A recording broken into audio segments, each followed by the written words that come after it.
Hey, Detronos here. Today we are in Fallout 4, and I have some terminal hacking tips for you. For those that have never played Fallout 3 or New Vegas, terminal hacking can be tough, so here's some tips. And the first tip is to use an attempt. Just use an attempt straight off the back, and this is because the next step involved is finding duds. And this is by doing what I just did there, is going row by row and looking for special characters, the exclamation points, the asterisks, and finding the ones that are linked together. And you know they're linked together because more than one character highlights at a time. Like here, for example. And this is why we wanted to use an attempt first, because when you select these special characters, you also have a chance of resetting your tries, resetting your attempts.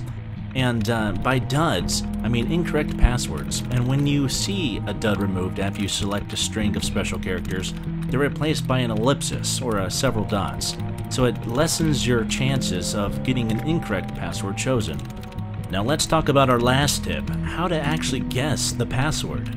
In Fallout 4, they explain it to you right here in this little pop-up menu. It says if your chosen password is incorrect, the number of letters that match the terminal's password, both letter and position, will be displayed on screen. So what does that mean exactly?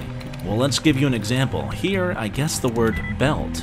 And you see in the lower right-hand corner, it says I have 2 for my likeness. And what that means is there's 2 characters in that password of belt that have the correct letter and position, not one or the other, but both, in similarity to the actual password.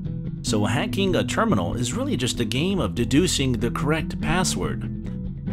And again, you make this game easier as you remove duds and remove those incorrect passwords. So as you see here, I have 2 likeness for belt, and here the correct answer is beds, because the B and the E were both similar in their letter and position.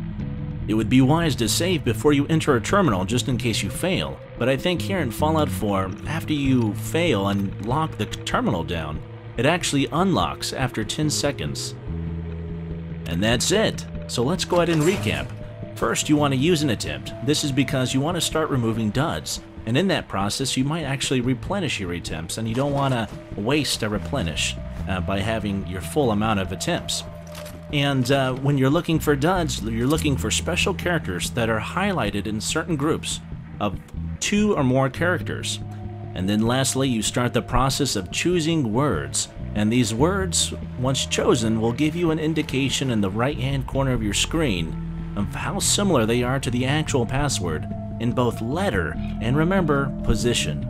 I hope this helps you find much loot in your apocalyptic journey. Enjoy, friends.